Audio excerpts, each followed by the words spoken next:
ನಿಮ್ಮನ್ನ ಕಳ್ಳರು ಅಂತ ಜನ ನಿಮ್ಮನ್ನ ತಿರಸ್ಕಾರ ಮಾಡಿ ಕಳ್ಳರು, ಲೂಟಿಕೋರರು ಅಂತೇಳಿ ಇವ್ರನ್ನ ಇಲ್ಲಿ ಕುಳ್ಳಿರಿಸಿರೋದು ವಿರೋಧ ಪಕ್ಷದಲ್ಲಿ. 125 ಜನ ಇದ್ದವರು 64 ಜನಕ್ಕೆ 64 ಜನ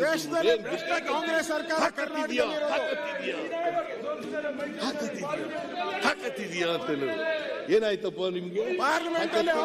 ನಿಮ್ ತಾಕತ್ತೆಲ್ಲ ಎಲ್ಲೋಯ್ತು? ಬಿಜೆಪಿ ಸೋಲ್ತು, ನಾವು ಅಧಿಕಾರಕ್ಕೆ ಬಂದಿದ್ದೀವಿ. 136 ಜನ ಗೆದ್ದಿದ್ದೀವಿ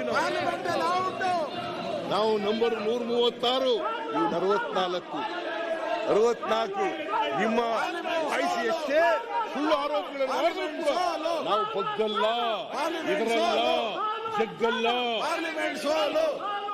ನಿಮ್ಮನ್ನ ಬಲಿ ಹಾಕಿ ಎಲ್ಲ ತನಿಖೆಗಳನ್ನು ಮಾಡಿಸಿ ನಿಮ್ಮನ್ನ ಬಲಿ ಹಾಕಿ ಕೆಲವ್ರನ್ನ ತಪ್ಪು ಮಾಡಿದವರನ್ನ ಜೈಲಿಗೆ ಕಳಿಸ್ತಕ್ಕಂಥ ಕೆಲಸವನ್ನು ಮಾಡೇ ಮಾಡ್ತೀವಿ ಅಂತಕ್ಕಂಥ ಮಾತುಗಳನ್ನ ಹೇಳಲಿಕ್ಕೆ ಬಯಸ್ತೇನೆ. ಅದರಿಂದ ಮಾನ್ಯ ಅಧ್ಯಕ್ಷರೇ, ನಾವು ಯಾವುದೇ ಚೀಫ್ ಮಿನಿಸ್ಟರ್ ಏನ್ ಕಳಂಕ ತರಬೇಕು ಅಂತ ಮಾಡಿದ್ದಾರೆ ಅದು ಸಾಧ್ಯ ಇಲ್ಲ ಈ ವಿಷಯದಲ್ಲಿ.